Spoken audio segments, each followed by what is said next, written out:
Father, I will preach a message today that I myself have trouble living. Lord, do not allow me to be in the hypocrisy of making people believe I'm something I'm not. For I know, Lord, there is no such thing as a great man of God, only weak, pitiful, faithless men of a great and merciful God.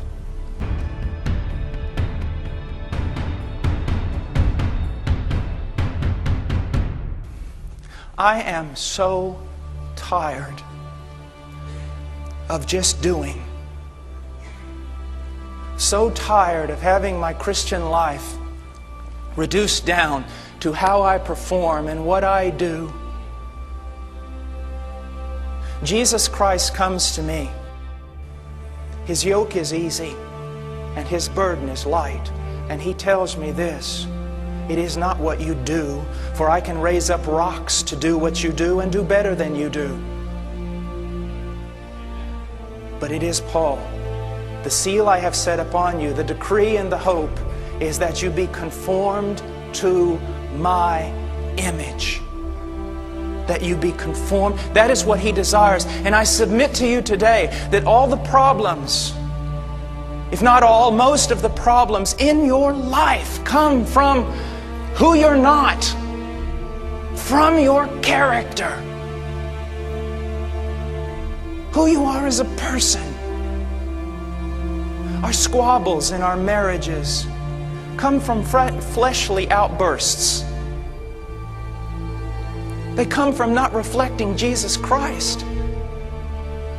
The problem between brothers, the problem in life, the problem, the disruption of our own conscience, everything comes down from we're not putting enough emphasis where emphasis belongs, and it is on becoming like Jesus.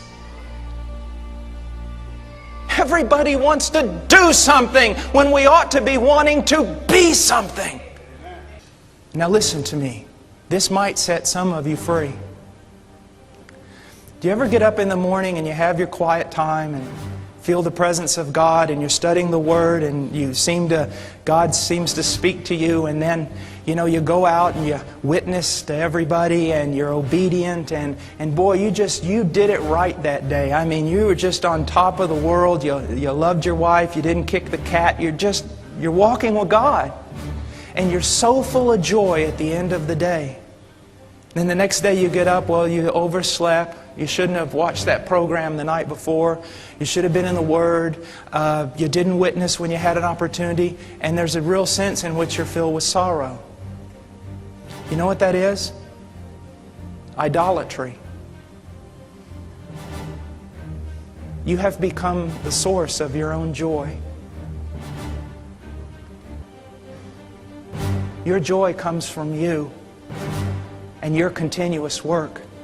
My joy comes from the finished work of Jesus Christ. Now, I want to be obedient. I want to witness. I want to love my wife. And there is a real sense in which the Holy Spirit convicts me when I do not do those things. Apart from any measure of grace in my life, I will be here to you today nothing more than a seething demonstration of egotistical flesh. That's all I will ever be. I was reading through Galatians this morning, and I was so convicted.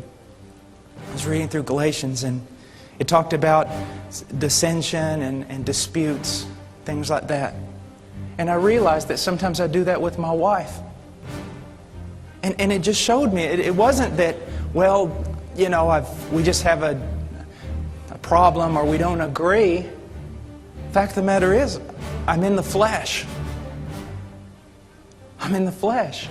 And I'm not relying upon the power of God. And the reason why I'm not is because I'm not poor in spirit. Someone says, well, I'm poor in spirit. How much do you pray? How much do you tremble? How much do you rely upon the wisdom of God revealed in His Word? Poverty of spirit.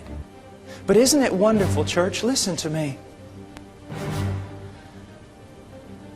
Isn't it wonderful that you don't have to be something big?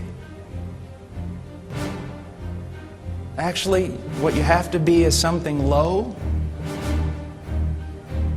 something broken and humble. Take the back seat. Wash the feet.